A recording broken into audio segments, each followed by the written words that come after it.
Assalamualaikum warahmatullahi wabarakatuh. Saya Dana Agustina. Saya dari kelompok 4 ingin menjelaskan mengenai definisi analisis pekerjaan dan desain organisasi. Analisis pekerjaan sering disebut dengan berbagai istilah seperti analisis jabatan, analisis tugas, analisis kreativitas, dan juga sering disebut sebagai penelitian kerja. Analisis pekerjaan berfungsi untuk mengumpulkan data secara sistematis dan membuat pertimbangan mengenai semua informasi penting yang berhubungan dengan pekerjaan tertentu. Dan hasil analisis tersebut merupakan masukan terhadap banyak aktivitas sumber daya manusia. Analisis pekerjaan bertujuan untuk menyediakan suatu pemahaman yang mendalam tentang isi dan persyaratan pekerjaan bagi manajemen. Sedangkan desain organisasi itu mencakup struktur. Struktur adalah cara suatu disusun atau dibangun organisasi yang merupakan suatu wadah perkumpulan yang minimal 2 orang untuk mencapai suatu tujuan.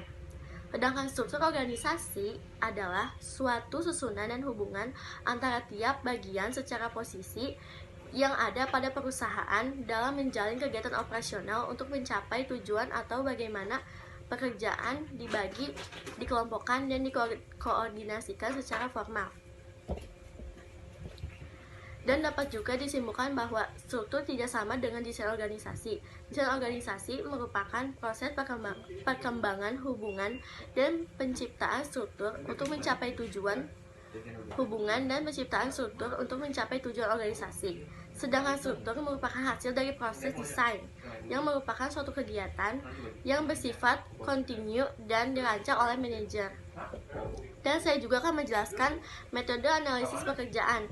Analisis metode kerja atau work analysis adalah analisis pengamatan yang meliputi waktu dan gerak secara khusus. Teknik analisis ini biasanya digunakan pada karyawan pabrik yang melakukan perakitan. Sedangkan tujuan analisis pekerjaan yaitu ada job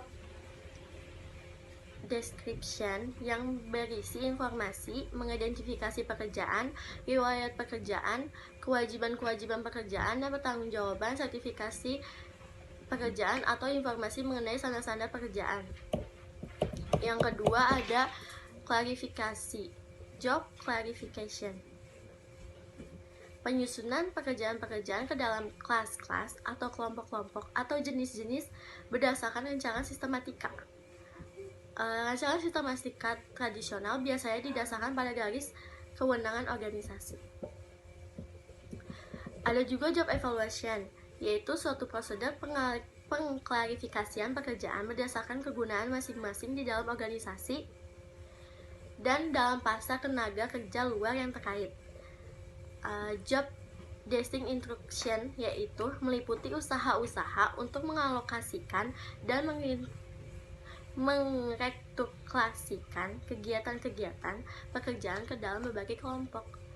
Ada juga persona recruitment berupa penyusunan persyaratan atau sertifikasi tertentu bagi suatu pekerjaan seperti pengetahuan, keterampilan, ketangkasan, sifat-sifat, dan ciri-cirinya.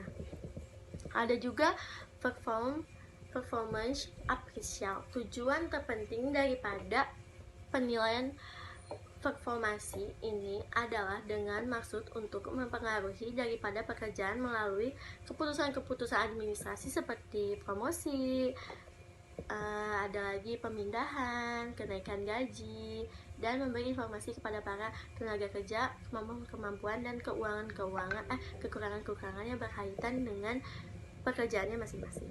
Ada juga worker training, tujuannya itu untuk melatih. Ada juga worker mobility untuk tujuan mobilitas pekerjaan, yaitu dinamika masuk keluarnya seseorang dalam posisi-posisi pekerjaan-pekerjaan dan okupasi tertentu.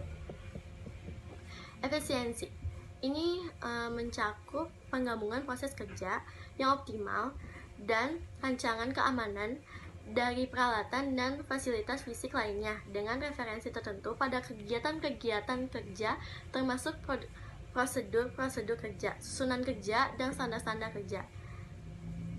Safety sama dengan efisiensi, tapi perhatiannya lebih diarahkan pada identifikasi dan peniadaan perilaku-perilaku kerja yang tidak sama kondisi-kondisi lingkungan.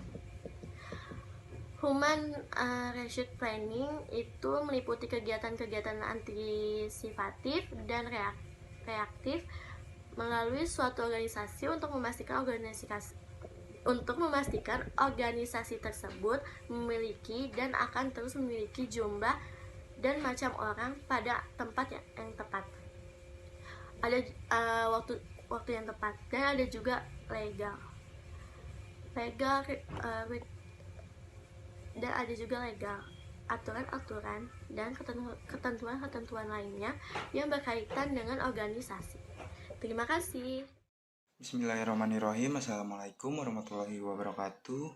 Di sini saya akan menjelaskan tentang tujuan analisis pekerjaan.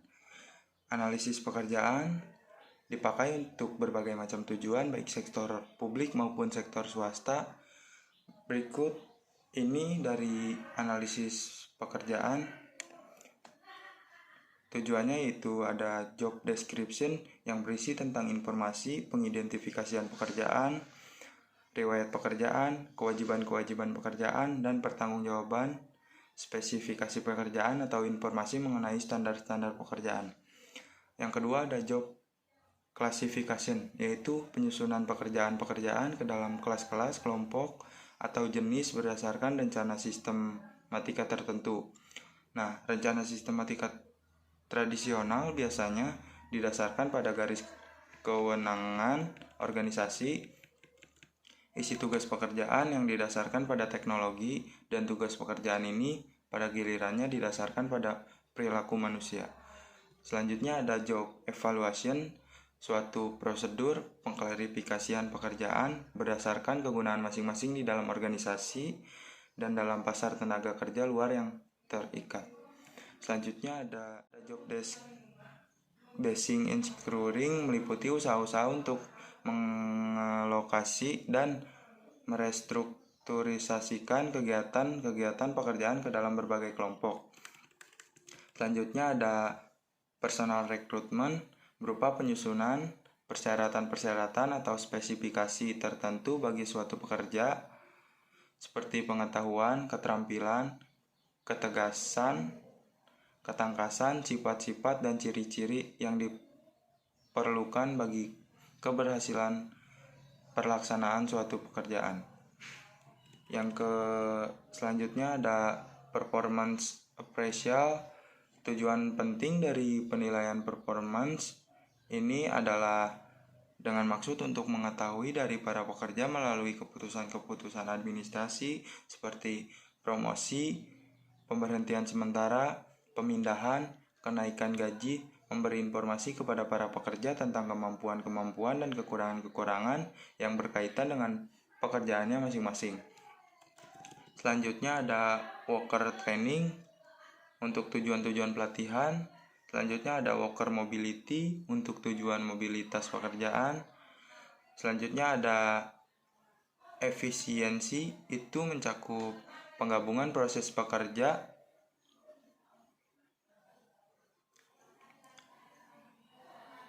Efisiensi ini mencakup penggabungan proses kerja yang optimal dan rancangan keamanan dari peralatan dan fasilitas fisik lainnya dengan referensi tertentu pada kegiatan-kegiatan kerja, termasuk prosedur-prosedur kerja, susunan kerja, dan standar-standar kerja.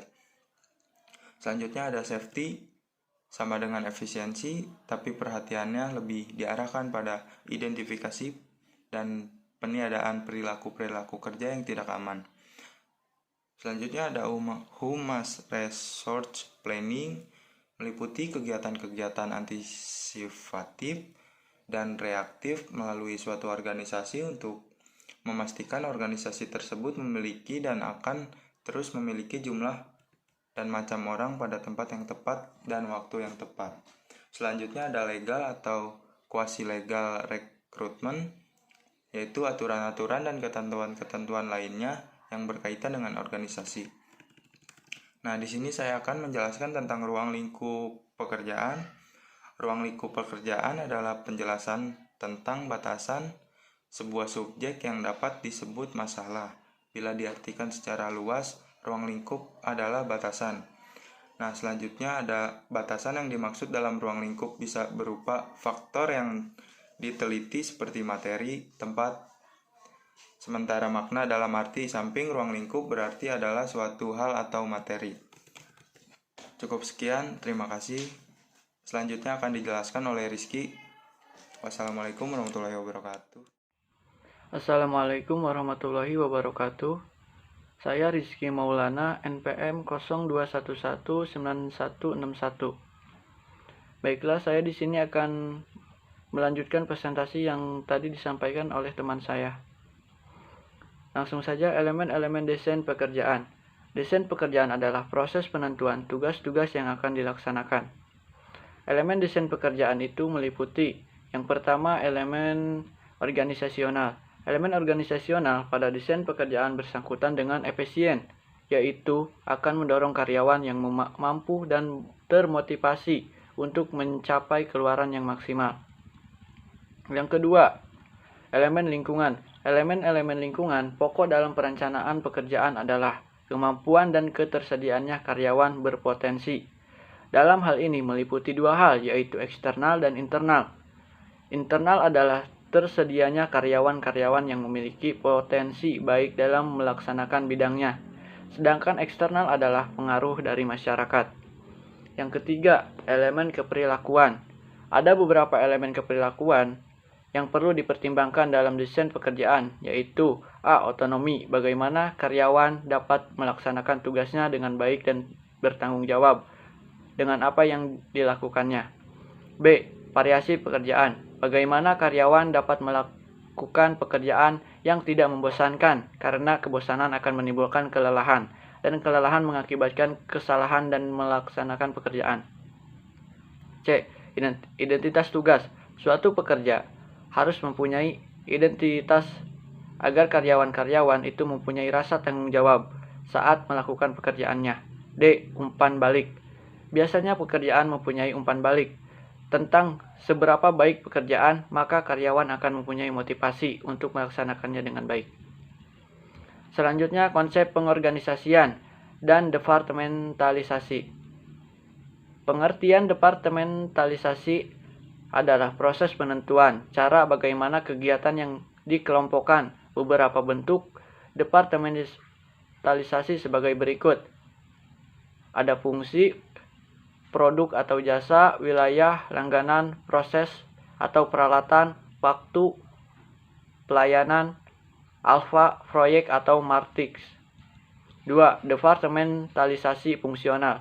Departementalisasi fungsional mengelompokkan fungsi-fungsi yang sama atau kegiatan-kegiatan sejenis untuk membentuk suatu satuan organisasi.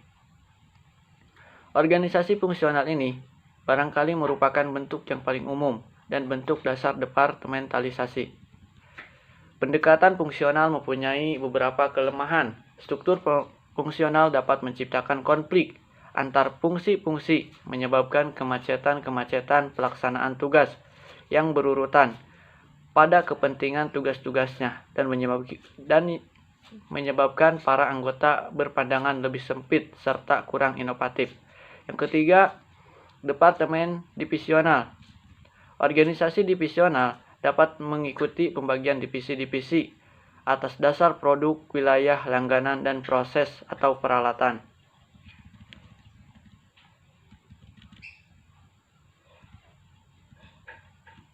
Pengertian pengorganisasian. Istilah pengorganisasian mempunyai bermacam-macam pengertian. Istilah tersebut dapat dilakukan untuk menunjukkan hal-hal berikut. Yang pertama, cara manajemen merancang struktur formal untuk menangani yang paling efektif sumber daya keuangan, fisik, bahan baku, dan tenaga kerja organisasi. Yang kedua, hubungan-hubungan antara fungsi, jabatan, tugas, dan para karyawan. Dari di atas dapat disimpulkan bahwa pengorganisasian merupakan suatu proses untuk merancang struktur formal, mengelompokkan dan mengatur serta membagi tugas-tugas atau pekerjaan di antara organisasi agar tujuan organisasi dapat dicapai dengan efisien. Selanjutnya, teori-teori organisasi. Dalam kehidupan nyata, orang-orang bekerja sama untuk mencapai satu tujuan. Yang dilakukan adalah kegiatan menandakan suatu lembaga atau kelompok fungsional atau bisa disebut dengan istilah organisasi. Baiklah, mungkin itu saja yang dapat saya sampaikan. Materi selanjutnya akan disampaikan oleh teman saya. Terima kasih. Assalamualaikum warahmatullahi wabarakatuh. Perkenalkan teman-teman, nama saya Aldi Faiza. NPM saya 0211119164 dari kelas 3E Manajemen. Di sini saya akan menjelaskan struktur organisasi. Apa itu struktur organisasi? Struktur organisasi dapat didefinisikan sebagai mekanisme formal dengan mana organisasi dikelola. Struktur organisasi menunjukkan kerangka dan susunan perwujudan pola tetap hubungan-hubungan di antara fungsi-fungsi atau orang-orang yang menunjukkan kedudukan, tugas wewenang, dan tanggung jawab yang berbeda-beda dalam organisasi. Struktur ini mengandung unsur-unsur spesialis kerja, standarisasi, koordinasi, sentralisasi, atau desentralisasi dalam pembuatan keputusan atau besaran satuan kerja. Ada juga faktor-faktor untuk merancang sebuah struktur organisasi. Faktor-faktor utama itu menentukan perancangan struktur organisasi. Di antaranya sebagai berikut. Yang pertama, strategi organisasi untuk mencapai tujuannya. Strategi menjelaskan bagaimana aliran wewenang dan saluran komunikasi dapat disusun di antara para pimpinan dan bawahan. Yang kedua, teknologi yang digunakan. Perbedaan teknologi yang digunakan untuk memproduksi barang atau jasa akan membedakan struktur organisasi. Yang selanjutnya itu anggota, bisa pegawai atau karyawan, dan orang-orang terlibat dalam organisasi. Kemanapun dan cara berpikir para anggota, serta kebutuhan mereka untuk bekerja sama harus diperhatikan dalam merancang struktur organisasi. Dan yang terakhir itu ukuran organisasi. Besarnya organisasi secara keseluruhan maupun satuan kerjanya yang sangat mempengaruhi struktur organisasi. Semakin besar ukuran organisasi, struktur organisasi akan semakin kompleks dan harus dipilih struktur yang tepat. Kemudian juga saya bakal menjelaskan unsur-unsur di dalam struktur organisasi, yaitu yang pertama, spesialisasi kegiatan. Yang kedua, standarisasi kegiatan. Yang ketiga, koordinasi kegiatan. Yang keempat, sentralisasi dan desentralisasi pembuatan keputusan. Dan yang terakhir adalah ukuran satuan kegiatan. Ada juga kelompok kerja formal dalam organisasi, yaitu yang pertama, pembagian kerja. Yang kedua, manajer dan bawahan atau rantai perintah. Yang ketiga, tipe pekerjaan yang dilaksanakan. Yang keempat, pengelompokan segmen pekerjaan. Dan yang kelima, tingkat manajemen. Organisasi juga mempunyai tipe-tipe utama kelompok-kelompok kerja formal, yaitu yang pertama, kesatuan tugas khusus. Yang kedua, panitia. Ada 2 panitia di sini. Yang pertama itu panitia tetap, disebut juga panitia struktural. Dan yang terakhir itu panitia tidak tetap. Lalu yang ketiga ada dewan dan komisi. Tujuan dibentuknya panitia manajemen adalah untuk mengkoordinasikan dan mempertukarkan informasi, memberi saran manajemen, atau bahkan membuat keputusan sendiri. Kemudian saya juga bakal menjelaskan bagaimana sih penyusunan bagan atau struktur organisasi. Yang pertama itu hal yang harus dilakukan, rancang dulu struktur organisasi perusahaan sesuai visi dan misi. Sebelum membuat susunan organisasi perusahaan yang baku, maka pastikan dulu bahwa visi, misi, dan tujuan atau sasaran organisasi telah dibuat dengan jelas. Tak jarang beberapa pihak, terutama perusahaan startup, yang terburu-buru dalam membuat struktur tanpa memperhatikan kejelasan tentang apa yang diharapkan dari organisasi perusahaan yang dibangunnya. Oleh karena itu, hindarilah membuat bagan organisasi tanpa memiliki simpulan tujuan organisasi yang jelas. Yang kedua itu rancang dulu struktur organisasi setelah merumuskan bisnis. Poin penting yang juga diperhatikan untuk membuat struktur organisasi perusahaan adalah mengetahui sasaran bisnis yang ingin dicapai. Rumuskan apa saja yang ingin dilakoni dan apa saja sasarannya. Hal ini akan membantu dalam mengenal bisnis, proses atau aktivitas apa yang dibutuhkan untuk menghasilkan produk dari organisasi perusahaan Anda. Dengan demikian akan lebih mudah mengembangkan struktur dengan kejelasan aktivitas. Yang ketiga, pertimbangkan bakat serta talenta pekerja. Langkah berikutnya ini wajib dilakukan adalah melakukan analisa dan pengamatan terhadap kemungkinan tersimpannya keahlian-keahlian pada pekerja Anda.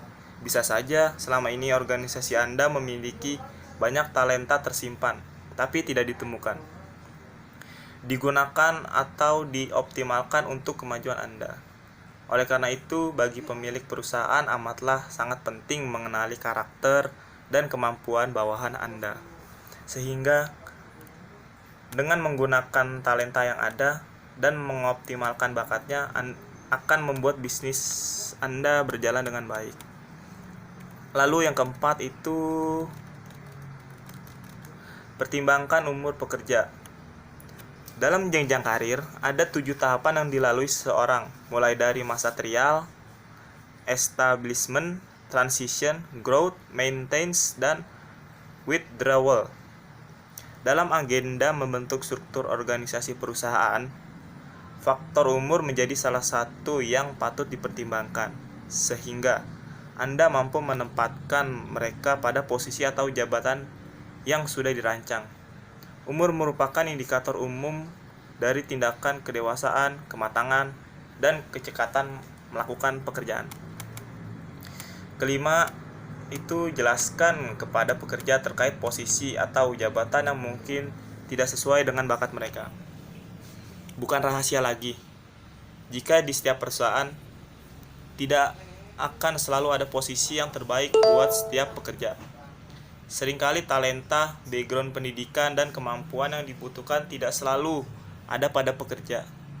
Atau juga posisi yang ditempati pekerja tidak selalu sesuai dengan bakat dan talentanya. Membentuk susunan organisasi yang tepat dengan mempertimbangkan bakat dan kemampuan yang dimiliki pekerja adalah sebuah keharusan. Namun, ketika hal ini tidak selalu terwujud, maka Anda harus menjelaskan kepada pekerja terkait posisi dan jabatannya yang mungkin saat ini masih belum sesuai dengan latar belakang dan kemampuan mereka. Yang keenam itu, perlakukanlah self-assessment pada pekerja. Ketika operasional perusahaan berjalan sekian waktu, mungkin Anda perlu melakukan evaluasi ulang terkait penempatan posisi setiap pekerja. Kegiatan self-assessment atau yang bisa disebut menilai diri sendiri mungkin perlu dilakukan untuk mendukung bahwa jabatan mereka saat ini masih relevan dengan bakat dan talenta mereka. Seperti yang disebutkan di atas, hindarilah menempatkan seseorang tanpa mempertimbangkan bakat dan talenta mereka. Karena hal ini bisa dipastikan membuat mereka menghasilkan kinerja yang sangat rendah. Tidak semua bidang pekerjaan cocok bagi setiap orang. Bahkan, orang yang memiliki kinerja hebat pada bidang pekerjaan tertentu belum tentu mampu mempunyai kinerja yang sama pada bidang pekerjaan lain. Pertimbangkanlah prinsip ini bila Anda menempatkan seseorang pada jabatan tertentu. Dan yang terakhir itu, hal yang harus dibuat adalah buatlah dulu struktur organisasi perusahaan yang ramping. Ramping namun efisien. Itulah visi terbaik yang diimpikan oleh setiap pemilik perusahaan. Struktur organisasi perusahaan memang harus memperhatikan prinsip kerampingan. Sebagai langkah awal, mungkin Anda hanya perlu membuat struktur jabatan yang memang cukup viral yang harus dimiliki perusahaan. Ketika perusahaan masih belum besar dan personil Anda masih bisa menangani beberapa bidang urusan, maka Anda bisa membuat struktur organisasi perusahaan yang ramping. Mungkin Anda tidak perlu membuat divisi humas ketika urusan itu masih bisa ditangani oleh divisi lain. Namun, Ketika perusahaan sudah berkembang atau besar dan urusan yang ditangani sudah semakin kompleks, maka Anda juga perlu untuk mengembangkan struktur organisasi tersebut. Nah, demikianlah yang sudah saya sampaikan itu mengenai struktur organisasi dan bagaimana cara menyusun organisasi. Semoga teman-teman bisa memahami dari materi tersebut. Terima kasih. Wassalamualaikum warahmatullahi wabarakatuh.